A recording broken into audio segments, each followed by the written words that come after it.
আসমানের দিকে তাকায় আছেন, কিন্তু 24 ঘন্টার ভিতরে তো জিবরাইল আসেন নাই। পরের দিন তারা হাজির, কই মুহাম্মদ উত্তর দেও। মুহাম্মদ হরগিজ না গুফতা তা না গুফতা জিবরাইল, মুহাম্মদ হরগিজ না গুফতা তা না গুফতা জিবরাইল, জিবরাইল হরগিজ না গুফতা তা না গুফতা রব্বুল জলিল। মুহাম্মদ কিছুই বলতেন না, জিবরাইল বলে না দিলে। জিবরাইলও কিছুই বলতেন না, আল্লাহ বলে না দিলেন। জিবরাইল আসেন নাই, উত্তর কেমনে দিব? জিবরাইল তো আসেন নাই, উত্তর দিতে পারেন নাই। তারা মিছিল দেওয়া শুরু করলো, এত দিনে বুঝি আটকাইলাম, মুহাম্মদ সত্য নবী না, মুহাম্মদ সত্য নবী না, প্রশ্নের উত্তর দিতে পারল না। মিছিল দেওয়া শুরু করলো তারা। সাহাবীদেরকে দেখলেও তারা উস্কানি দেয়, মিথ্যা নবীর সাহাবী, মিথ্যা নবীর সাহাবী। বিভিন্নভাবে কষ্ট দেওয়া শুরু করলো। আমার আপনার পয়গম্বর আসমানের দিকে তাকান আর চোখের পানি ছাড়েন। আবু বকর সিদ্দিক রাদিয়াল্লাহু তাআলা আনহু নবীজির পাশে দাঁড়িয়ে বলেন, ওগো আল্লাহর পয়গম্বর, চিন্তার কোনো কারণ নাই, অবশ্যই আল্লাহ ওহী নাজিল করবেন। একদিন, 2 দিন, 3 দিন, এইভাবে 14 দিন চলে গেল। 14 দিনের ভিতরে কোনো ওহী নাজিল হয় নাই, জিবরাইল আমিনও আসেন নাই। এই সুযোগে নবীজির আপন চাচি, পাশের ঘর, আবু লাহাবের স্ত্রী, তার নাম ছিল উম্মে জামিল। ওই মহিলা এক তো নেতা আবু জেহেল আবু লাহাবের স্ত্রী, আর এক নেতা আবু সুফিয়ানের মেয়ে। কি পরিমাণ পাওয়ার তার! ঘুরতেছে, মানুষের ঘরে ঘরে গিয়ে বলে, তোমরা শুনছনি আমার সাথের ঘর মুহাম্মাদের ঘর। আসমান থেকে একটা শয়তান আসতো, এখন আর আসে না। আর হুজুর এখন নাউযুবিল্লাহ, আল্লাহ মুহাম্মদকে ভুলে গেছে, তার প্রতি নারাজ হয়ে গেছে। আল্লাহ মুহাম্মদকে ভুলে গেছে, আল্লাহ তার প্রতি নারাজ হয়ে গেছে। যেই মাত্র এই কথাটা বলল, আমার আপনার পয়গম্বর সেজদায় পড়ে গেলেন। সত্যি কি আল্লাহ আমারে ভুলে গেলেন নাকি আমার প্রতি নারাজ হয়ে গেছেন নাকি? এই কথাটা শোনার পরে আমাদের কাউকে যদি কেউ বলে যে আল্লাহ তোমারে ভুলে গেছে, আমাদের তেমন কষ্ট লাগবে না। কারণ আল্লাহর মহব্বত যার অন্তরে যেই পরিমাণ, ধাক্কাটাও লাগবে তার সেই পরিমাণ। মুসলমান ইমানদার ভাইরা আমার, হুজুর আকরাম সাল্লাল্লাহু আলাইহি ওয়াসাল্লামকে সব দিক থেকে বাধাগ্রস্ত করেও যখন তারা ইসলামের কালিমার গতি থামাতে পারল না, এক পর্যায়ে আস ইবনে ওয়াইল, নজর ইবনে হারেস, আবু জেহেল, আবু লাহাব, উতবা, শাইবা একসাথে তারা বসলো, বলা বলি শুরু করেছে, আমাদের দ্বারায় মুহাম্মদকে আটকানো সম্ভব না। তাহলে কেমনে আটকাইবা? মুহাম্মাদের গতি যদি থামাইতে হয়, তারে যদি আটকাইতে হয়, তৌরাত ইনজিলের আলেমদের পরামর্শ গ্রহণ করো। তখনকার জামানায় তৌরাত ইনজিলের আলেমগণ যদি পাইতে হয়, মদিনায় যাইতে হয়। পাঠায় দেওয়া হলো লোক মক্কাবাসীর পক্ষ থেকে মদিনায়। তারা মদিনায় গেলেন, মদিনার আলেমদের শরণাপন্ন হলেন। ও তৌরাত ইনজিলের আলেমরা, আমাদের মক্কা নগরীর হালত খুব একটা ভালো না। আব্দুল্লাহর ছেলে মুহাম্মদ নিজেকে নবী দাবি করে। আমাদের বাপ দাদার ধর্ম বুলন্ডিত করতে পারছি না আমরা, আমাদের বাপ দাদার ধর্মকে দাফন করে দিয়া মুহাম্মদ নিজেকে নবী দাবি করা শুরু করলো। আমরা এই সমস্যার সম্মুখীন হয়ে আপনাদের কাছে আসলাম, কারণ আমাদের ঘরে ঘরে বাপে আর পুতের মধ্যে লাগছে ঝগড়া, ভাইয়ে ভাইয়ে ঝগড়া। কেউ মুহাম্মাদের কালিমা গ্রহণ করছে, কেউ করে নাই। নিজেদের ভিতরে দ্বন্দ্ব শুরু হয়ে গেল। নিরসনের জন্য আপনাদের শরণাপন্ন হলাম। মুহাম্মদ সত্য নবী নাকি মিথ্যা নবী, এটা আমরা এখনো কেউ সিদ্ধান্তে যেতে পারি না। মদিনার আলেমগণ পরের দিন ডাকলেন তাদেরকে, ও মক্কার মানুষ, আপনারাই বলেছেন মুহাম্মদ কোনো মাদ্রাসায় পড়ে নাই, মূর্খ মানুষ, তারে কিভাবে আপনারা নবী মানবেন? নবী হিসাবে মানতে রাজি না, এটা নিয়ে আপনারা ভাবছেন। আমরা 3টা প্রশ্ন শিখাইয়া দিচ্ছি আপনাদেরকে।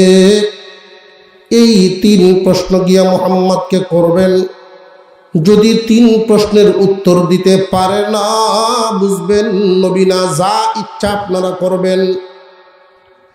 কিন্তু পড়াশোনা করে নাই এমন একজন মানুষ যদি 3 প্রশ্নের উত্তর সঠিকভাবে দিয়া দেয়, তাহলে মনে করবেন মুহাম্মদ কোনো সাধারণ মানুষ নয়, তার কাছে আল্লাহর পক্ষ থেকে ওহী নাজিল হয়। তারা ফিরে আসলো। আবু জাহেল, আবু লাহাব, উতবা, সাইবা নেতৃস্থানীয় লোকেরা নবীজির সামনে পরের দিন সকালবেলায় হাজির। আপনার আমার নবীর এক অভ্যাস ছিল, প্রতিদিন ভোরবেলা সবার আগে আল্লাহর ঘরে যাইতেন, এরপরে দুনিয়ার অন্য কাজ। কাবা ঘর না দেখলে নবীর ভালো লাগতো না, কারণ ঘরটা কার? আরো জোরে কর। নবীজি কোনো জায়গায় যদি বিশ্রামেও বসতেন, হেলান দিয়ে বসতেন, এমন ভাবে বসতেন যেন কাবা ঘর দেখা যায়। আল্লাহর ঘরের মহব্বত রসুলের অন্তরে এত বেশি ছিল। আল্লাহর মহব্বত যেমন, আল্লাহর ঘরের মহব্বতও তো এমন। এই জন্য রসুল বলেন, কাবা ঘর এমন ঘর, একবার তাকাইলে 20 বার রহমত নাজিল হয়। একবার যদি কেউ তাকায় 20 বার রহমত নাজিল হয়। মুহতারাম হাজিরিন, নবীজির সামনে চাচারা সব হাজির। আবু জাহেল, আবু লাহাব, উতবা, সাইবারা, ও ভাতিজা, তোমার সাথে আমাদের ব্যক্তিগত কোনো আক্রোশ নেই। তুমি নবী দাবি করো, আমরা তোমারে মানি না। 3টা প্রশ্ন নিয়ে তোমার কাছে আসলাম। এই প্রশ্নগুলোর উত্তর যদি তুমি দিয়ে দাও, বুঝবো তুমি সত্য নবী। আগামীকাল থেকে কালিমার দাওয়াত চলবে। আর যদি এই প্রশ্নের উত্তরগুলো দিবার না পারো, মক্কায় কালিমার দাওয়াত আর চলবে না। আল্লাহর রসুল বলেন, আমি তো আপনাদের কারোর পারমিশন নিয়ে কালিমার দাওয়াত শুরু করি নাই। কালিমার দাওয়াত দেওয়ার দায়িত্ব দিয়েছেন আল্লাহ। প্রশ্ন কি করবেন সেইটা আগে করেন। আপনারা পরীক্ষা করার জন্য আসছেন, প্রশ্ন নিয়ে প্রশ্ন করেন। তারা প্রশ্ন একটা একটা করে শুরু করলো। 1 নাম্বার প্রশ্ন, মুহাম্মদ, পৃথিবীর জমিনে একজন মাত্র ব্যক্তি, তাম পৃথিবী আল্লাহ তারে ভ্রমণ করিয়েছেন, এমনকি কোন জায়গা থেকে সূর্য উঠে কোন জায়গায় সূর্য ডুবে আল্লাহ তার নিজের চোখে দেখাইছে। সূর্য উঠে আমরা ছোটবেলায় ভাবতাম, এখন তো সূর্য ওঠার টাইমটা অনেকে দেখতেই পারি না, ঘুমে। সূর্য যখন উঠে আমরা মনে করি আমাদের পূব সাইডে যেই গ্রাম, এই গ্রামের ভিসে দিয়ে ওঠে, ঠিক না বিটে? সূর্য যখন ডুবে তখনও আমরা মনে করি আমাদের পশ্চিমের গ্রামের ভিসে দিয়ে ডুবে, আর তারা মনে করে তাদের পশ্চিমে যেই গ্রাম ওদের পিছনে ডুবে।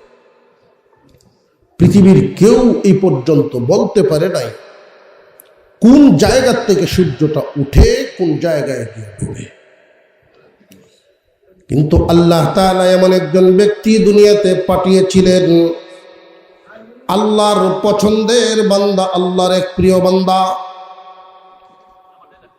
উনি নিজের চোখেই দেখেছেন কোন জায়গা থেকে সূর্য উঠে কোন জায়গায় গিয়ে ডুবে। এই ব্যক্তিটার নাম কি বলবা? মুহাম্মদ। 2 নাম্বার, কয়েকজন যুবক ঈমান হেফাজতের জন্য মাতৃভূমি ত্যাগ করে, বাবার বাড়িঘর ত্যাগ করে পাহাড়ের গুহায় গিয়ে তারা লম্বা ঘুম দিয়েছিল, আশ্রয় নিয়েছিল এই যুবকদের ঘটনাটা তুমি বর্ণনা করবা। তারা কতদিন একটানা ঘুমেছিল। 3 নাম্বার, মানুষের ভিতরে রুহু আসা যাওয়া করে, রুহের বর্ণনা দিবা। হুজুর সাল্লাল্লাহু আলাইহি ওয়াসাল্লাম 3টা প্রশ্ন শুনলেন। তিনি বললেন, আমি তো আমার পক্ষ থেকে কিছু বলতে পারি না, আল্লাহ জিবরাইলকে জানাইবেন, জিবরাইল আমাকে জানাবেন। জিবরাইল আলাইহিস সালাম আমাকে বললে আমি আপনাদেরকে জানায়া দিব। তারা বলল, জিবরাইল আসতে কতক্ষণ সময় লাগবে? নবীজি সাল্লাল্লাহু আলাইহি ওয়াসাল্লাম বলেন, 24 ঘন্টা পরে আসবা। এর ভিতরে জিবরাইল আসবে। 24 ঘন্টার সময় নিলেন। তারা তো খুব খুশিবাসী হয়ে ফিরল। তারা মনে মনে ভাবছে, এতদিনে বুঝি মুহাম্মদকে আটকাইলাম। হুজুর সাল্লাল্লাহু আলাইহি ওয়াসাল্লাম আসমানের দিকে তাকায় আছেন। কখন আসবেন জিবরাইল? প্রশ্নের উত্তরগুলো জানবেন, শিখবেন, জানায়া দিবেন। আপনাদের কাছে জানার বিষয় হলো, জিবরাইল জমিনে আসতে কতক্ষণ লাগে? আল্লাহ পাক 4 জন ফেরেশতা বানাইছেন বড়। এর মধ্যে জিবরাইল আলাইহিস সালাম হলেন সাইয়্যিদুল মালাইকা, ফেরেশতাদের সরদার। ওই ফেরেশতাদের সরদার জিবরাইল আলাইহিস সালাম 600 জানাহিন, 600 নূরের পাখা দ্বারা ওনারে আল্লাহ বানাইছেন। মাত্র 2টা পাখা এইভাবে সরায়া দিয়া যদি একটা টান দেন, মুহূর্তের ভিতরেই জমিনে অবতরণ করেন। জিবরাইল আমিনের পাখাগুলো 2টা যদি এইভাবে ছড়ায় রাখেন, সূর্যের আলো জমিনে পড়ার কোনো জায়গা খালি থাকে না, কোনো ফাঁকা থাকে না। এত বিশাল পাকার অধিকারী মাত্র 2টা পাকা ব্যবহার করে দুনিয়াতে আসা যাওয়া করতে পারেন এমন 600 নূরের পাকাওয়ালা জিবরাইল আল্লাহর পক্ষ থেকে নবীর কাছে আসতে তো সময় 2-4 মিনিট, 1 ঘন্টা হইলেই যথেষ্ট। উম্মতে মুহাম্মাদীকে বুঝাইয়া দিলেন, তোমরাও যদি কারোর সাথে লেনদেন করো সময় লাগবে যতক্ষণ, এর চাইতে ডাবল বাড়ায়ালো। লাগে যদি 1 দিন, লইও তুমি 2 দিন। লাগে যদি 1 মাস, লইও তুমি 2 মাস। এতে ওয়াদা খেলাফ হবে না এবং লোকটার সাথে সম্পর্কও কমবে না। আমাদের লেনদেনের ক্ষেত্রে যে হালত শুরু হয়েছে, সম্পর্ক খুব একটা ভালো না। একজন আর একজনের কাছে গিয়ে যদি কর্জা চায়, কর্জা দেয়, অস্বীকার করে, মুখ ফুচ্ছে না করে, এমন ভাবে নাডা করে মনে হয় তারে আরো দেয়ানি লাগে। ঠিক না বেঠিক? অথচ সুদের কারবার ঠিকই আছে। আর একজনের কোটা টেকা আসিল, লারায় সারায় দিতাম কইছে, ঠিক কিনা? লারা সারা করে দিত, লারা সারা করে দেওয়ার অর্থ হইল বাড়ায় দেওয়া। আর একজনের আছে এইটা নিতারস, আর একজনের কার? নিজের না, অন্যজনের। অন্যজনের কথা কইয়াও যদি আপনি সুদের কারবার করেন, আসবেন আপনি নিষ্পাপ না, আপনিও গুনাহগার। সুদের ক্ষেত্রে বর্ণনা হয়েছে আকিলার রিবা ওয়া মুকিলাহু ওয়া কাতিবাহু ওয়া শাহিদাইহি।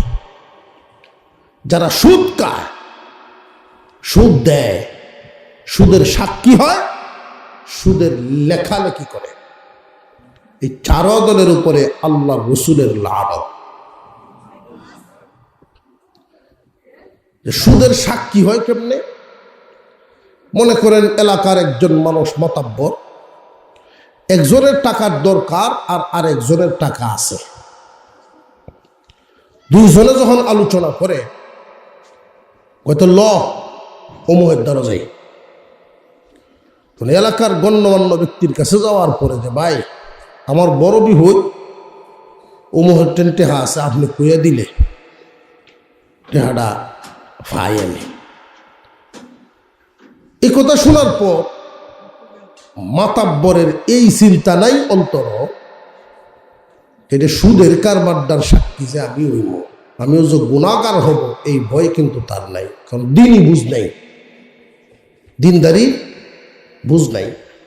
মনে করছে আমার মাতবর হিসেবে যখন আইছে মূল্যায়ন করছে, আরো বয়া সাকা হয়ে দেয়, বতরা দেহি দুটি হাট সময় মতো দেলবে তো, হ্যাঁ ভাই সব দিলাম, আচ্ছা দে দে। এই যে কারবারটা করল, যিনি সাক্ষী হইলেন উনিও সুদকুরদের কাতারে রয়ে গেলেন। লেখ হইয়া মানে যারা এনজিওর চাকরি করে, সুদের বাণিজ্যের সাথে যারা জড়িত, এরা দুই নাম্বার হইল চাকরি করে না ঠিক, কিন্তু বাজারে যখন লেনদেনটা হইতেছে, এই মনো তাহার লাগি একটু লিখকে রাখুন বালা, তখন আমি তো লেখাপড়া জানি না, হয়তো এই সলিমুদ্দি ভাই স্যার আসে দেখা যায় না, ডাক দে। এবারে গেছে বাজারও বালা জানে না, মন্দও জানে না, বা ফোন আয়া আমরা একটা লেনদেন করতেছি, এত টাকা হাত এইভাবে করে বিস্তারিত লিখে যাও। বুঝার পরে মুসলমানের উচিত হবে যে সুদের কারবার এই লেখায় আমি কলম ধরব না। সে মনে করতেছে দিনই বুঝ না থাকার কারণে একটু লিখে দিলে আর উপকার হইব। যিনি সাক্ষী হইয়া মুখ লাগাইয়া দিছেন উনি মনে করতেছে আমার কথায় একটা পরিবারে একটু ফায়দা হইব, গড্ডা লইয়া বিহুদ করছে একটা টাঙ্গাইল বলে। উপকারের চিন্তায়, দিনই বুঝ না থাকার কারণে উপকারের চিন্তায় নিজে ক্ষতিগ্রস্ত। এমন হয়নি না, হয় না? তালাক দিয়ে সাপ করেছে পরিষ্কার, জামাই বউ দুইখানে বইয়ে কান্দে, তো মাঝখানে আরেক দল দরদি কার হয়, আচ্ছা যা আবুদুদ্দির মুখের হয় ছায়া তুই একটু হুয়ার করে দেওয়ার লাগে, কি হুগার মুন্সিবা হচ্ছে একজন মিলাইয়া দিলছে। এই যে আবুদুদ্দির মুখের দিকে ছায়া সংসারটা তুমি ধরাইয়া দিলা, শরীয়ত সম্মত হলো কিনা ওইটা কি তুমি জানো কিনা? বিবেক দ্বারা যদি দুনিয়া চলে, বিবেক কাটায়া দুনিয়া চলানো আর ধর্মের বিধান মতে দুনিয়া চালানো এক না। বিবেক দিয়ে অনেক সময় দেখা যায় ন্যায়টারে অন্যায় মনে করে, অন্যায়টারে ন্যায় মনে করে। কারণ আমাদের বিবেকের, আমাদের আকলের পরিধি তুলনামূলক বেশি না কম, আর আল্লাহর বিধান ব্যাপক। এই জন্য আল্লাহর বিধানের সামনে আমাদের কোনো মতামতের প্রাধান্য থাকে না। হুজুর আকরাম সাল্লাল্লাহু আলাইহি ওয়াসাল্লাম সময় নিলেন 24 ঘন্টা। কম নিলেও তো পারতেন, বেশি নিলেন কেন?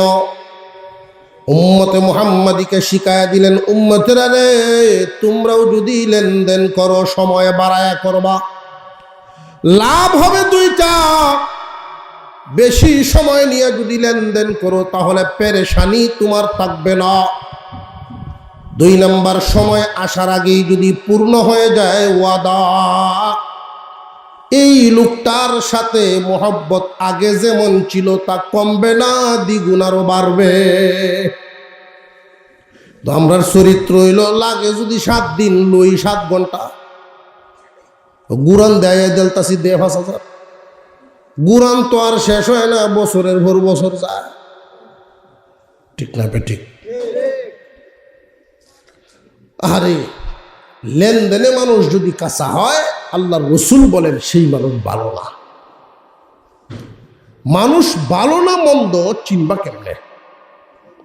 কারোর ব্যাপারে সে ভালো মানুষ বা মন্দ মানুষ, এই যে একটা বুট, এই বুটটা যে দিবা 2 সুরত। একটা হলো দীর্ঘদিন চলার মাধ্যমে বোঝা যায় লোকটা মন্দ না ভালা। ঠিক না বেঠিক?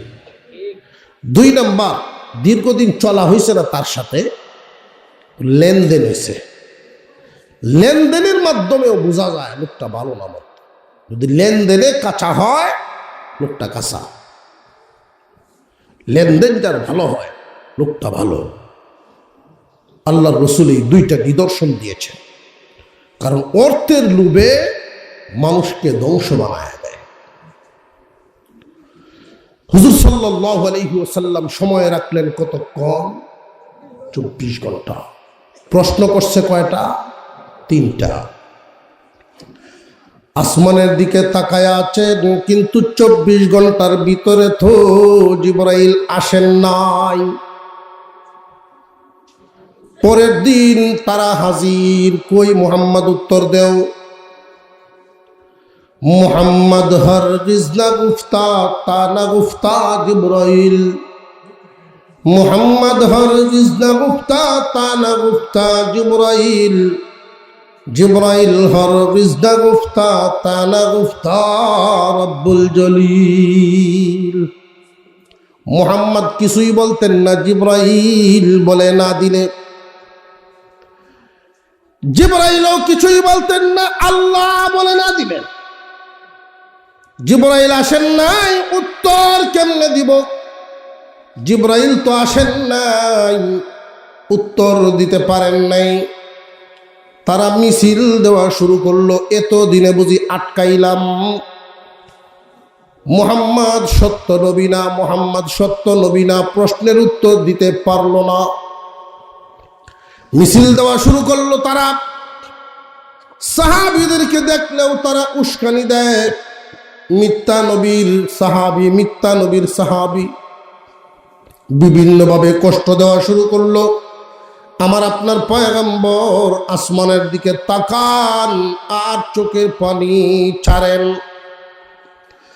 আবু বকর সিদ্দিক রাদিয়াল্লাহু তাআলা আনহু নবীজির পাশে দাঁড়িয়ে বলেন, ওগো আল্লাহর পয়গম্বর, চিন্তার কোনো কারণ নাই, অবশ্যই আল্লাহ ওহী নাজিল করবেন।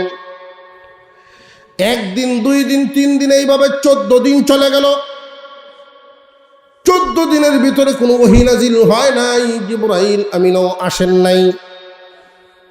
এই সুযোগে নবীজির আপন চাচি, পাশের ঘর, আবু লাহাবের স্ত্রী, তার নাম ছিল উম্মে জামিল। ওই মহিলা এক তো নেতা আবু জেহেল আবু লাহাবের স্ত্রী, আর এক নেতা আবু সুফিয়ানের মেয়ে। কি পরিমাণ পাওয়ার তার! ঘুরতেছে মানুষের ঘরে ঘরে গিয়ে বলে, তোমরা শুনছনি আমার সাথের ঘর মুহাম্মাদের ঘর। আসমান থেকে একটা শয়তান আসতো, এখন আর আসে না।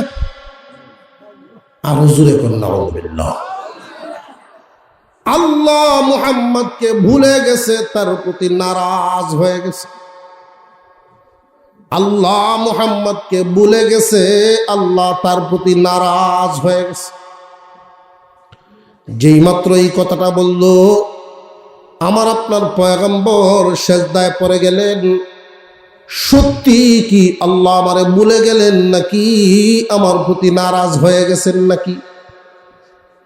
এই কথাটা শোনার পরে আমাদের কাউকে যদি কেউ বলে যে আল্লাহ তোমারে ভুলে গেছে, আমাদের তেমন কষ্ট লাগবে না।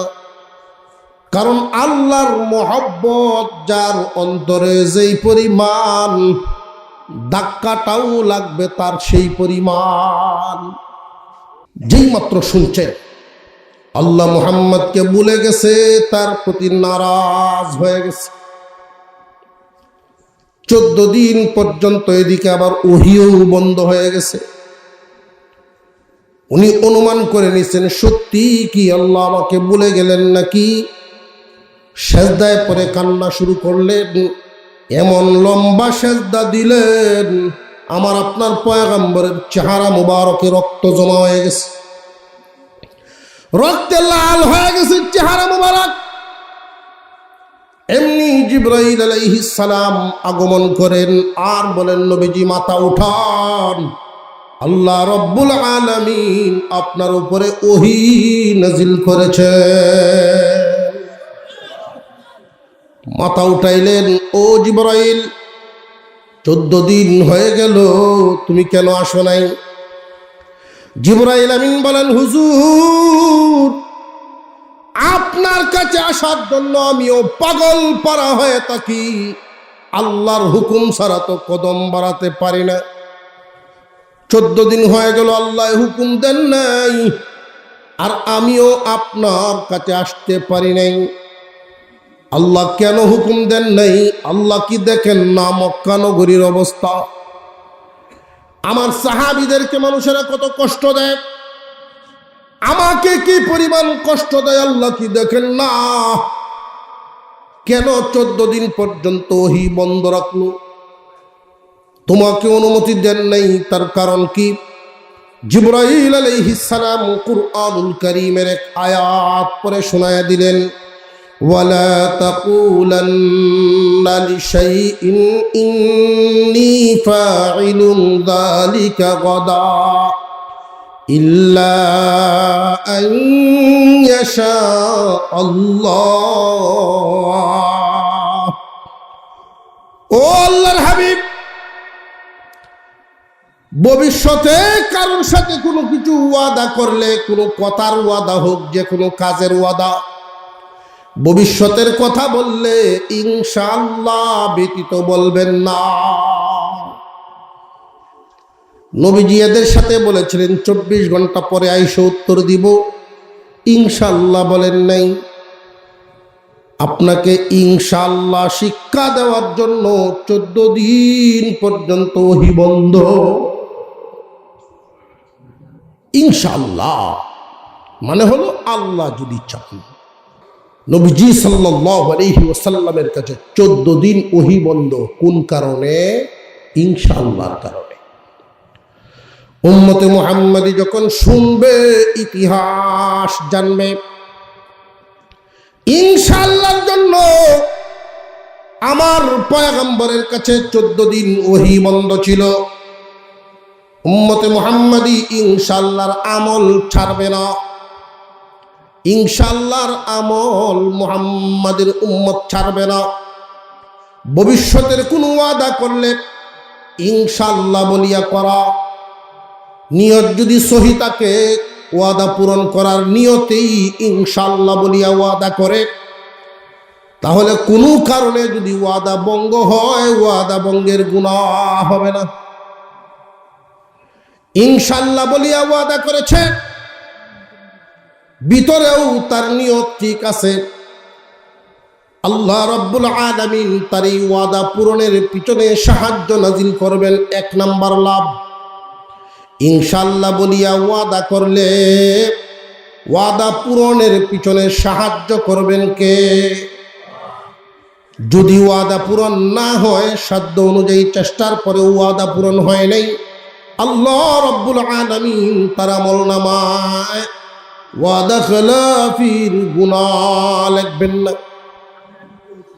মুহতারাম হাজিরিন, আমার আপনার পয়গম্বর সেজদা থেকে মাথা উঠালেন, ইনশাআল্লাহর সবক গেল।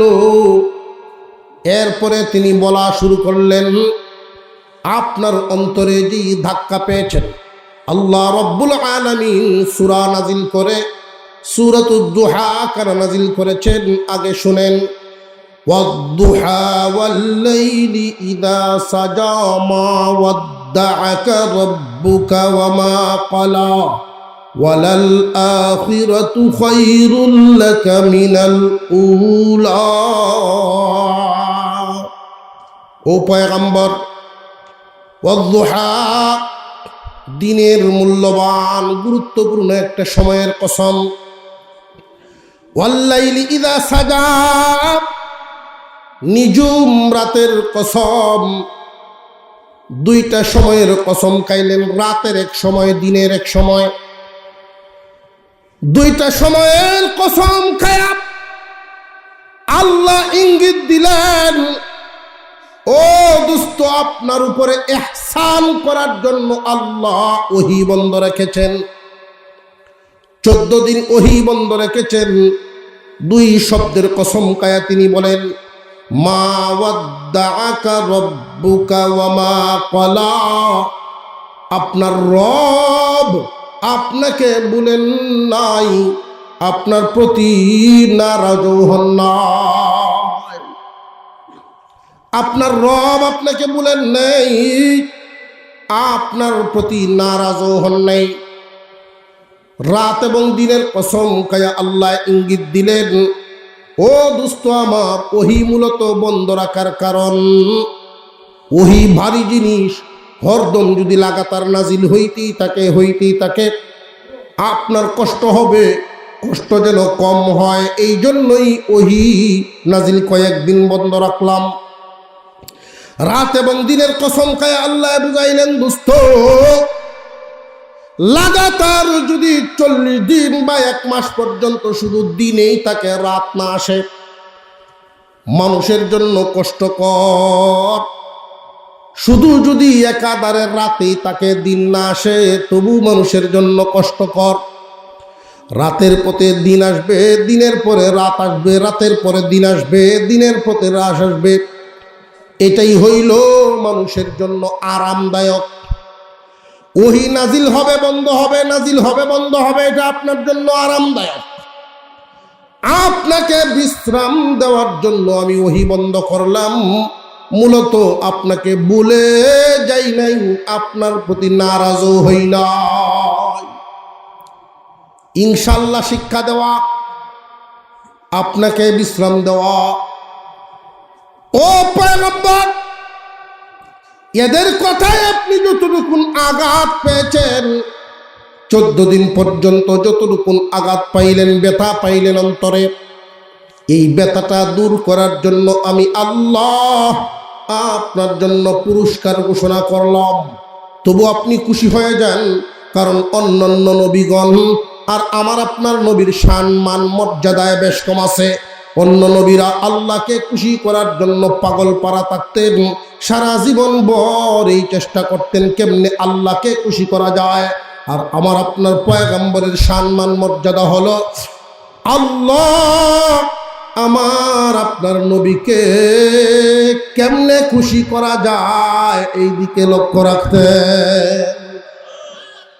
মুহতারাম হাজিরিন, শেষ নবী এবং শ্রেষ্ঠ নবীর উম্মত আমরা। এই নবীর উম্মতের মর্যাদা নবীর কারণে অনেক বেশি। নবীর কারণে উম্মতের মর্যাদা এমন বেশি, তারা পরিশ্রম করবে কম, বদলা পাবে বেশি। নামাজ পড়বে 5 ওয়াক্ত, সওয়াব পাই আমরা 50 ওয়াক্তের। নামাজ পড়ে 5 ওয়াক্ত, সওয়াব হয় 50 ওয়াক্তের। এই উম্মত ইবাদত করবে 1 রাত্রি, সওয়াব মিলবে 1000 মাসের চেয়েও বেশি। এই উম্মতের জন্য আল্লাহ অনেক অনেক ফজিলতপূর্ণ নিয়ামত আল্লাহ বৃদ্ধি করে দিয়েছেন। আল্লাহ তাআলা ঘোষণা দিলেন, দোস্ত 14 দিন পর্যন্ত ওরা আপনারে কষ্ট দিয়েছে, আমার পক্ষ থেকে পুরস্কার ঘোষণা গ্রহণ করেন। ওয়ালাল আখিরাতু খায়রুল লাকা মিনাল উলা, ইহকাল থেকে পরকাল, বর্তমান থেকে ভবিষ্যৎ আপনার জন্য আমি আল্লাহ মঙ্গল রাখিয়াছি। খুশি হয়ে যান। ওয়ালাসাউফা ইউতিকা রাব্বুকা ফাতারদা, আপনাকে আল্লাহর নিয়ামত দ্বারা সন্তুষ্ট করা হবে। অচিরেই আপনাকে এমন খুশি করা হবে যেই নিয়ামত পায় আপনি রসুল খুশি হয়ে যাবেন। যেই মাত্র এই আয়াতখানা নাজিল হলো, আমার আপনার নবী মুস্কি একখান হাসি মারলেন। আবু বকর সিদ্দিক বলেন, একটু আগে কানলেন, এখন মুস্কি হাসেন, কারণ কি? রে আবু বকর, এই আয়াতের মর্ম বুঝো নাই। আল্লাহ বলেছেন আমাকে খুশি করবেন, কিয়ামতের কঠিন ময়দানে আল্লাহ আমারে নিয়ামত দিতেই থাকবেন, দিতেই থাকবেন, দিতেই থাকবেন, আমি নবী খুশি হইব না। আল্লাহ বলেছেন খুশি করবেন। জিজ্ঞাসা করবেন, ও দোস্ত আমার, কি পাইলে আপনি খুশি হবেন? ওই দিন আমি জানাবো, আল্লাহ আমার সমস্ত উম্মত নিয়ে জান্নাতে যেতে পারলে খুশি হব। আল্লাহ তো বলছেন খুশি করবেন। আল্লাহর পক্ষ থেকে কিয়ামতের দিন ঘোষণা করা হবে, রসুলের উম্মত একদল হইল কাজের উম্মত, আর একদল নামের উম্মত। যে সমস্ত গুণের উম্মতেরা আছে, গুণে গুণান্বিত, রসুলের মহব্বত তাদের অন্তরে এত বেশি, রসুলের তরিকা বা রসুলের দিনের জন্য দুনিয়ার কুরবানি দিতে প্রস্তুত। দুনিয়াবি কোনো লাভ ছুটে গেলেও ছুটে যাবে, তবু ধর্মীয় কোনো ক্ষতি যেন না হয়। দিনের জন্য, ইসলামের জন্য যারা কুরবানিওয়ালা হয়, ওদের মর্যাদা বাড়ে। মুহতারাম হাজিরিন, আল্লাহর পক্ষ থেকে ওই দিন জানায় দেওয়া হবে, ও দোস্ত আমার, যারা আপনার সত্যিকারের উম্মত, যান এদেরকে নিয়ে আপনি জান্নাতের ভিতরে চলে যান। ওই দিন নবীজি 2খানা হাত প্রশস্ত করবেন। এই 2খানা হাত আল্লাহর কুদরতে কিয়ামতের কঠিন ময়দানে, হাসরের মাঠে, এক হাত এক কিনার পর্যন্ত লাগাল পাবে, আরেক হাত আরেক কিনার পর্যন্ত লাগাল পাবে। এইভাবে নবীজি এক হাত ধরেন, একজনের সাথে আরেকজনকে ধরাইবেন, আরেকজনের সাথে আরেকজনকে ধরাইবেন, রসুলের সাথে করে একসাথে জান্নাতে ঢুকবেন। প্রশ্ন জাগতে পারে, হুজুর জান্নাতের দরজাটা কতখান বড় হইব? কেমনে ঢুকবো আমরা একসাথে রসুলের পিছনে পিছনে? কেমনে ঢুকবো? জান্নাতের এক একটা দরজা, নবীজি যেই ঘোষণাটা দিয়েছেন, যেই জায়গার কথা, মদিনা থেকে সানা, বর্তমান ওমানের একটা জায়গা, ওমানের রাজধানী, ওই এলাকা পর্যন্ত 2500 মাইল প্রশস্ত হবে। 2500 মাইল প্রশস্ত হবে জান্নাতের এক একটা দরজা। এই গেট দিয়া আল্লাহর পয়গম্বর সত্যিকারের উম্মত, আশেক উম্মতগণকে নিয়ে জান্নাতে ঢুকবেন। হুজুর সাল্লাল্লাহু আলাইহি ওয়াসাল্লামকে আল্লাহ খুশি করার জন্য এই সুসংবাদ দিলেন, ও দোস্ত আমার, আপনাকে আমি এমন নিয়ামত দান করেছি, আপনাকে মূলত ভুলি নেই, আপনার প্রতি নারাজও হই নাই। ওহী বন্ধ রাখলাম 14 দিন। কেন? ইনশাআল্লাহ শিক্ষা দেওয়ার জন্য। 2 নম্বর, আপনাকে প্রশান্তি দেওয়ার জন্য। এই সুযোগে মক্কাবাসী আপনাকে যেই কষ্টটা দিল, এই কষ্টের বদলা হিসাবে আমি আল্লাহ আপনাকে পুরস্কার ঘোষণা করলাম।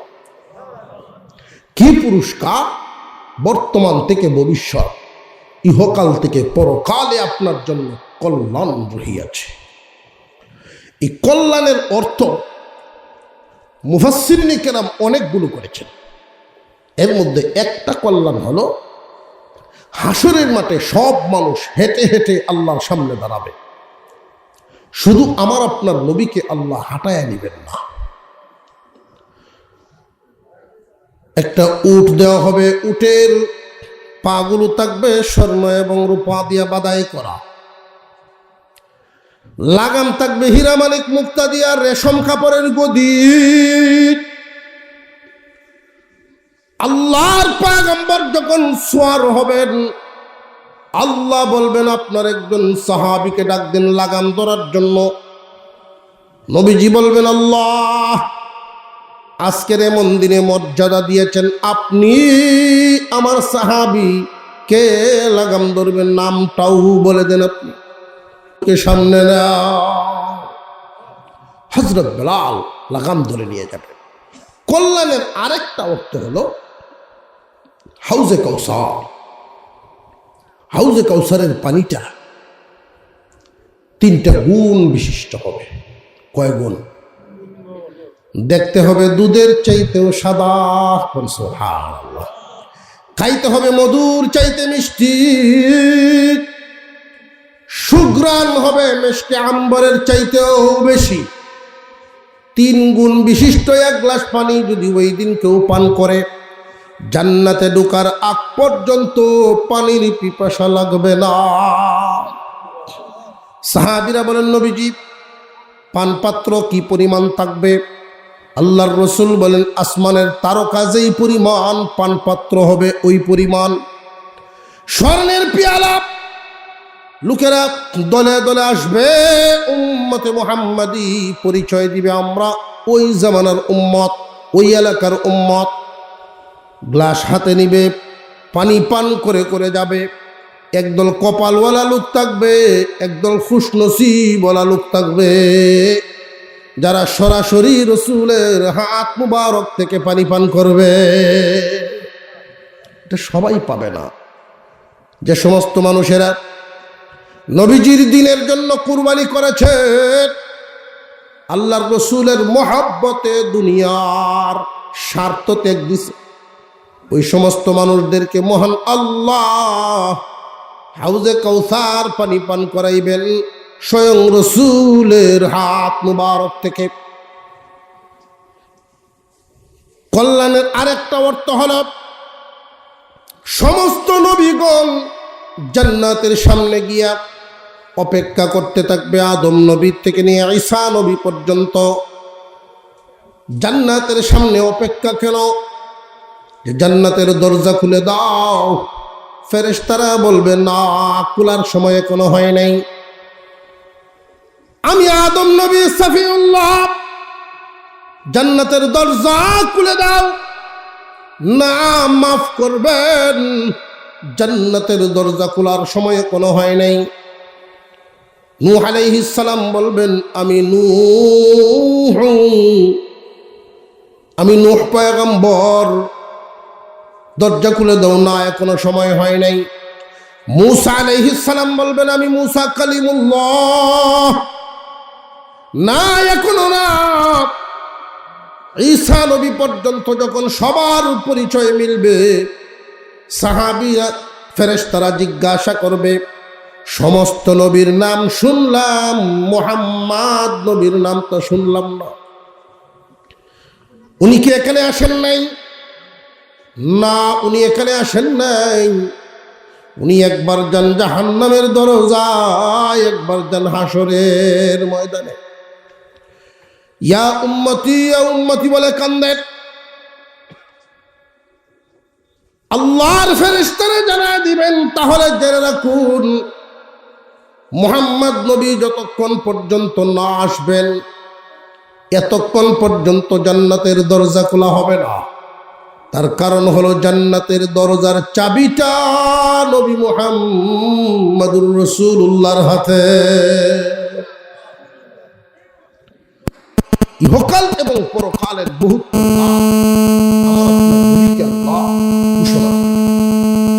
ঘোষণা করার পর যখন রাসূল খুশি হলেন, তখন আল্লাহ পাক কিছু কথা বলতেছেন, ও দোস্ত, এদের কথায় আপনি ভাবছেন আমি ভুলে গেছি। আলাম ইয়াজিদকা ইয়াতীমান ফাআওয়া, আপনাকে কি আমি ইয়েতিম অবস্থায় পাই নাই? আপনি কি ইয়েতিম ছিলেন না? জায়গায় জায়গায় আমি অভিভাবক মিলাই দিছি। যদিও আপনাকে আমি ইয়েতিম বানায় দুনিয়ায় পাঠাইলাম, কিন্তু আমার রহমতের ছায়া সব সময় হামেশা আপনার উপরে দিয়া রাখছি। যেখানেই গেছেন এমন ভাবে রহমত সাথে দিছি, সব যেন আপনার ভক্ত হয়। হালিমাতুস সাদিয়ার ঘরে মুহাম্মদ এমন রহমত, এমন বরকত ঢুকায়া দিলেন যেন মুহাম্মাদের যত্ন বাড়ে, আল্লাহর দুস্তের যত্ন বাড়ে। হালিমা নিজের সন্তানকে রাখতেন হাতের উপরে, আমার আপনার নবীকে রাখতেন বুকের উপরে। খাদিজাতুল কুবরা আর বাড়িতে গেলেন, কানে কানে নবী মুহাম্মদুর রাসূলুল্লাহর বিরুদ্ধে অন্যান্য রাকালের আয়েশা কান পরা দেয়, ও খাদিজা, ও আমাদের মালকিন, শুনেন, মুহাম্মদ নামক যেই বালককে আপনি নিয়োগ দিছেন ছাগল বড়া বকরি বেড়া রাখার জন্য, হাওরে তার বন্টনের বকরি বেড়া লইয়া যায় ঠিকই, কিন্তু ঠিক মতে ঘাস পানি খাওয়ায় না। এইভাবে যদি লালন পালন করে বেশি লাভবান হতে পারবেন না। খোঁজ নিয়ে দেখেন খাদিজাতুল কুবরা রাদিয়াল্লাহু আনহা গভীর রজনীতে দুইজন সাথে নিয়ে রওনা দিলেন রাকালদের অবস্থানের জায়গায়। নিজের চোখে দেখতেছেন, এক একটা ঘরে যান ছাগল বকরি বেড়া দেখেন, এক একটা ঘরে যান ছাগল বকরি বেড়া দেখেন। জিজ্ঞাসা করলেন মুহাম্মদ যে বালক, বকরি ভেড়াগুলো কোন ঘরে আছে আর সে কোথায়? যে ওই কিনারের যেই তাঁবুটা আছে, যেই ঘরটা, ওইখানে তার বকরি ভেড়াগুলো থাকে, সে ওইখানেই ঘুমায়। খাদিজাতুল কুবরা যখন গেলেন, ওই ঘরের দরজাটা মাত্র খুললেন, ছাগল যেই ঘরে থাকে, ঘরে গিয়ে ঢুকলেই বোঝা যায় একটা দুর্গন্ধ আছে না নাই? আজীব ব্যাপার খাদিজার নাকে। মুহাম্মদ যে ছাগল বকরি বেড়া পালেন, এই ঘর থেকে কোনো ছাগলের দুর্গন্ধ নাই, এখান থেকে সুগন্ধি বের হয়।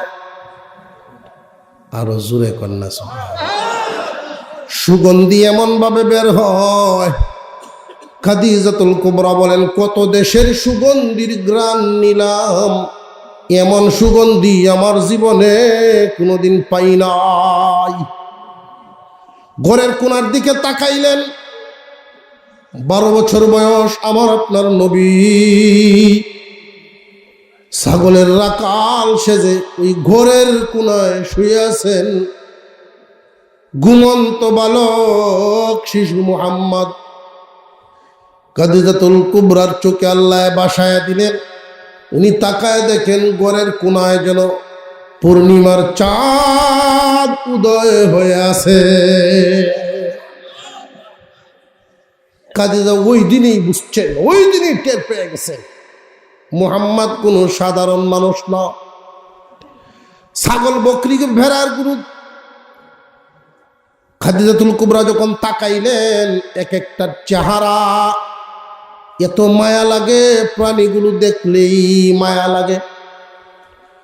আল্লাহর রাসূল সাল্লাল্লাহু আলাইহি ওয়াসাল্লাম ওই ছাগল বকরি ভেড়া নিয়ে যখন মাঠে যাইতেন, সামান্য একটু সময় খাইতো, বেশিরভাগ সময় সব বকরি ভেড়া নবীজিকে ঘিরে নিয়ে বৈশা থাকে। কত ভাগ্যবান সেই ছাগল বকরি ভেড়ারা।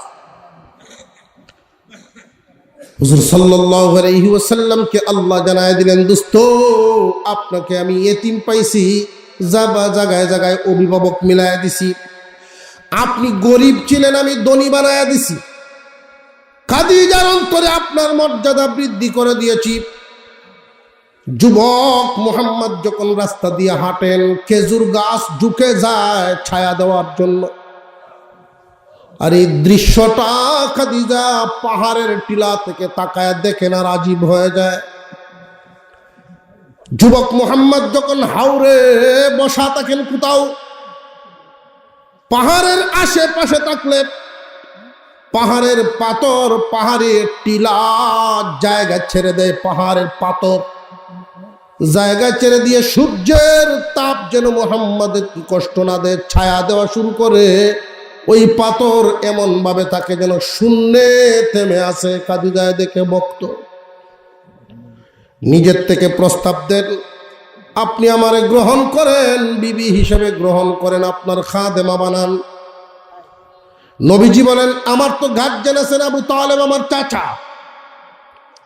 চাচাকে জানাইলেন, চাচা আসছেন, বিয়ে শাদী করাইলেন। বিয়ের খুতবা নবীজির চাচা আবু তালেব দিয়েছিলেন। খুতবায় যখন পাঠ করেন, খুতবার মধ্যে উনি বলেছিলেন, খাদিজা গো, তুমি বড় ভাগ্যবতী একজন নারী। খুতবায় বলেন, খাদিজা এটা মনে করিও না, আমার বাতিজা বড় অসহায়। তোমার সম্পত্তি আছে, তোমার সম্পদ আছে জানি। আরব বিশ্বের তখনকার জরিপে খাদিজা আরব বিশ্বের 5 নাম্বার ধনী। খাদিজা তুমি ধনী ঠিক, কিন্তু আমার বাতিজার মতো এমন যুবক দুনিয়ায় খুঁজে পাইবা না। আমার বাতিজার মতো এমন চরিত্রবান, আকলমন্দ, এমন আচরণওয়ালা তামাম দুনিয়ায় তুমি পাইবা না। খুতবা এটা বুঝাইছেন, খাদিজা তুমি ধনী হইতে পারো, উত্তম আমার বাতিজা। বাসর রজনী, বাসর রাত্রি সকল চাবি নবীজির পায়ের সামনে দিয়েছিল, মুহাম্মাদের সামনে। খাদিজা বলেন, আমার সহায় সম্পত্তি আজ থেকে আপনি মালিক। আল্লাহ বলেন, দোস্ত আলাম ইয়াজিদকা ইয়াতীমান ফাআওয়া ওয়া ওয়াজাদাকা দাল্লান ফাহাদা ওয়া ওয়াজাদাকা আইলান ফাআগনা। আপনি গরিব ছিলেন, আমি ধনী বানায় দিয়েছি। এখন আরব বিশ্বের 5 নম্বর ধনী মুহাম্মদ। রসুলের যে তবিয়ত, মানসিক যে হালত, উনি বিশ্ব নবী, দুজাহানের বাদশাহ, কিন্তু থাকতে পছন্দ করতেন গরিব গুরাবার মতো। যিনি ফু দিলে পাথর সোনা হয়ে যায়, উনি গরিব। আল্লাহর রাসূল সাল্লাল্লাহু আলাইহি ওয়াসাল্লাম মক্কায় হজ পালন করে উনি 100 উট কুরবানি করেছিলেন। আর এখন কত রাজা বাদশাহ হজ পালন করে 100 উট কুরবানি দেওয়া, এই ইতিহাস এখনো কেউ গড়তে পারে নাই। আল্লাহর রাসূলকে আল্লাহ ধনী বানায় দিলেন, ধন সম্পদ আল্লাহর রাস্তায় দিয়ে গেলেন। ধনীত্বের হালত, উনি বাদশাহী গ্রহণ করেন নাই, গরিবদের সাথে থাকতে উনি পছন্দ করতেন। রাসূল বলেন, যারা দুনিয়ায় গরিব আর সবুরি যদি হয়, একজন দুনিয়ার গরিব মানুষ যদি সবুরি হয়, হামেশা নফল ইবাদতের মধ্যে শামিল হয়। কিয়ামতের দিন তার হিসাব নিকাশ অল্প হবে। ধন সম্পদের পাহারা কঠিন কাজ, একটু যদি উলট পালট হয়ে যায় আল্লাহর সামনে আসামি। এই পরিমাণ সম্পদ যে কাউকে দেওয়া লাগে না, কারোর কাছে চাওয়াও লাগে না, এটি হলো সর্বোত্তম। কেউ দেওয়ান লাগে না, চাওয়াও লাগে না। জাকাত যদি আইসা যায় আবার আপনার উপরে, তাহলে দেওয়ান লাগবে, না দিলে আসামি। দিতে হবে হিসাব করে, নইলে আসামির কাট করায় থাকতে হবে। এই মালের হেফাজত, মালের জিম্মাদারি বড় কঠিন কাজ। এই জন্য এমন জীবনযাপন কাউরে দেওয়ানো লাগে না, চাওয়ানো লাগে না। এটি হল সবচেয়ে উত্তম। আল্লাহ তাআলা আমার আপনার নবীকে বলেন, দোস্ত আপনি এবং আপনার উম্মতদেরকে জানায়া দেন, এতিমদেরকে কখনো ধমক দেওয়া যাবে না। কারণ আপনি এতিম ছিলেন, আমি আল্লাহর দয়ার ছায়া দিয়ে রাখছি। দুনিয়াতে যত বসবাসের ঘর আছে, ওই ঘর সর্বোত্তম ঘর যেই ঘরে এতিম থাকে আর এদের দেখাশোনা করা হয়। এতিমের মাথায় যদি কেউ হাত বুলাইয়া দেয়, হাতের নিচে যতটা চুল পড়ে, প্রত্যেকটা চুলের বিনিময়ে তার আমল নামায় নেকি ওঠানো হয়। কেউ যদি অন্যায়ভাবে এতিমের উপরে জুলুম করে, আল্লাহর আরশ সাথে সাথে নড়ে ওঠে। কেউ যদি অন্যায়ভাবে এতিমের মাল খায়, আল্লাহ বলেন সে তো মাল খায় নাই রে, আগুন খাইল। কোরআন শরীফের আয়াত। আর আগুনের কাজ ছাই বানায় দেওয়া, তার নিজের যেটা ছিল ওইটাও ছাই হয়ে যাবে, এটাও থাকবে না। আমরা না বুঝার কারণে অনেক সময় এতিমের মাল খায় লাগে। তবে কেউ খায় জুলুম করে, কেউ খায় না জানিয়ে। না জানিয়ে কেমনে? একজন মানুষ এতিম রেখে গেছেন, তার বন্টনে সম্পদও আছে। এই যে সম্পদ তৈরি, উনি মারা গেল, সম্পদের মালিক এখন কি মুর্দা না এতিম? এতিম। এই এতিমদের মাল থেকে যখন মেমানি করা হয়, এটা এতিমদের মাল হয়। অনেক সময় ভাইয়েরা দরদি দেখায়, আমার ভাইয়ের কান্দ কুদাল লয়ে ঘুরতেছে। যদি এই দরদ ভাইদের থাকে, তাহলে নিজেদের পয়সা দিয়ে করতে হবে, এতিমের পয়সা না।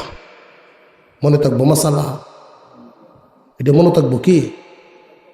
অনেকেই এই দরদটা দেখাইতে যায়। আমার ভাই অত কিছু তো হয়ে গেছে, তার নামে একটা মেমানি হইতো না, এটা কোনো কথা? এই মালের মালিক তো এতিমরা। এতিমদের মাল তুমি খাইবা, মানুষকে খাওয়াইবা। এতিমরা তো এখনো বয়সে পূর্ণতায় পৌঁছে নাই। বরং সকলের দায়িত্ব হলো এতিমের মাল হেফাজত করা। আমরা না বুঝার কারণে মেমানি খাইয়া নাই। বুঝে আসতেছে ভাই? জুলুম করে কারা খায়? যে এতিমের মাল যেটা পাইব সে বন্টনে হিসাবে পায়। এতিম মারা গেল, এতিমের বাপ মারা গেল, এতিমরা তো এখন জায়গা জমি পাওয়ার কথা, কিন্তু জায়গা সব যৌথ, এখনো বন্টন হচ্ছে না। তো সাসারা সুযোগ পাইলে রাস্তা সাইডের ডি দামি ডি যেডি এটি নিব নিজেরা, আর এতিমরে দিব আরো। এমন ঠেলা ঠেলেও যেন না হয়, ইনসাফের বন্টন হওয়া চাই। এতিমকে যদি কেউ সুযোগে ঠকায় দেয়, এতিমের মাল খাওয়া আগুন খাওয়া। আল্লাহ হেফাজত করেন, আমরা বলি আমিন। আরো জোরে বলেন আমিন। এই তিনটা প্রশ্নের উত্তর আল্লাহ পাক জানায় দিলেন। দোস্ত আপনি বলেন, যে মানুষটা তাম পৃথিবী ভ্রমণ করেছিল, লোকটার নাম যুলকারনাইন। তাম পৃথিবীর রাজত্ব তারে দান করা হয়েছিল। তাম পৃথিবীর রাজত্ব পরিচালনা করার জন্য আল্লাহর ওই বান্দাকে একটা মুজিজার ঘোড়া দান করেছিলেন। ওই ঘোড়ায় চড়ে যখন উনি চাবুক মারতেন, প্রতিটা কদমে 1600 মাইল করে যাইত। প্রতি কদমে ঘোড়ায় চড়ে তিনি তাম পৃথিবী ভ্রমণ করলেন। আল্লাহর ইচ্ছায় সূর্য উদিত স্থান থেকে অস্তমিত স্থান পর্যন্ত আল্লাহ তারে দেখাইছেন। লোকটার নাম ছিল যুলকারনাইন। 3 নম্বর প্রশ্নের উত্তর। 2 নম্বর, কয়েকজন যুবক মাতৃভূমি ত্যাগ করে তারা গুহার ভিতরে যে ঘুমন্ত ছিলেন, কতদিন ঘুমাইছিলেন, আপনি জানায় দেন 300 বছর অতিরিক্ত আরো 9 বছর। এই 300 বছর আবার অতিরিক্ত 9 বছর কেন? যে ওরা প্রশ্ন শিখায় দিছে যারা তাওরাত ইনজিলের আলেম, তারা দিনের গণনা করে সূর্যের হিসাবে, ইংরেজি মাস। আর আপনি ইসলামের নবী, আপনি করেন চাঁদের হিসাবে আরবি মাস। আরবি আর ইংরেজির মধ্যে একটু বেশ কম আছে, খেয়াল করে দেখবেন। আরবি মাস 29 আর নইলে 30, 28ও নাই, 31ও নাই, ঠিক না বেঠিক? আর ইংরেজি মাস 28ও আছে, 29ও আছে, 30ও আছে, 31ও আছে। বছর ঘুরে 6 ঘন্টা বেশ কম, সারা বছর মিলে গিয়ে 6 ঘন্টা বেশ কম থাকে। আপনি জানায় দিবেন 9 বছর অতিরিক্ত থাকবে। তারা যদি গণনা ধরে আরবিটা, তাহলে 9 বছর বাড়বে। আর যদি তারা ধরে সূর্যেরটা, তাহলে 9 বছর কম, সোজা 300 বছর হবে। একটানা 300 বছর পর্যন্ত এই যুবকরা এক ঘুমে কাটায়া ছিল আল্লাহর কুদরত। গুহার ভিতরে 300 বছর পর্যন্ত কয়েকজন যুবক ঘুমিয়েছিল। প্রতি 40 দিন পরে পরে তারা করট পাল্টাইতো, মাটিয়ে যেন তাদের বডিটারে না খায়। সূর্যের আলো আল্লাহ পাক রব্বুল আলামিন কুদরতে এমনভাবে তাদেরকে বৃষ্টি এবং সূর্যের তাপ থেকে নিরাপদে রেখে 300 বছর পর্যন্ত ঘুম পাড়ায় রাখছিলেন। এরা যখন গর্তের ভিতর থেকে বেরিয়েছিল, বাজারে গেছিল খাবার আনতে গিয়ে, যেই টাকা বের করে দিছে 300 বছর আগের টাকা। আজীব হয়ে গেছে না মানুষ। এরা ছিল আসহাবে কাহাফ। 309 বছর তারা ঘুমিয়েছিল। 2 নাম্বার গেল। 3 নাম্বার প্রশ্নের উত্তর। মানুষের ভিতরে রুহু আসা যাওয়া করে, রুহের কোনো বর্ণনা বিস্তারিত হবে না। দোস্ত, আপনি জানায় দেন রুহু হলো আল্লাহর একটা হুকুম মাত্র। আমরা যখন শ্বাস ছাড়ি, এই শ্বাস আল্লাহর কাছ থেকে অনুমতি চায়। বান্দায় টান দিলে আবার ভিতরে যাব নাকি বের হইছি হয়েই থাকবো? আল্লাহ যদি হুকুম দেন ঢুকো, তাহলে ভিতরে ঢুকবে। আপনি আমি টান দিলে ভিতরে নিতে পারবো। আর যদি আল্লাহ হুকুম না দেন, তাহলে টান দিলে আর ভিতরে নিবে না। ইন্না লিল্লাহি ওয়া ইন্না ইলাইহি রাজিউন। খেলা ভাইলাম, কয়েকদিনের দুনিয়া। ইসলাম সত্য, এতে কোনো সন্দেহ আছে কি? আমার নবী সত্য, কোরআন সত্য, এই দুনিয়া ছাড়তে হবে, এটাও সত্য। আল্লাহর সামনে হাজিরে দিতে হবে, এটাও সত্য। এই জন্য দিনের মোহাব্বত, ইসলামের মোহাব্বত, নিজের দুনিয়া জমা জমি দল বল যা আছে সবকিছুর চাইতে বেশি করে অন্তরে বসায় রাখবেন। আল্লাহর দিনের কাজে অন্য কোনো বাধায় যেন আপনাকে থামায় রাখতে না পারে।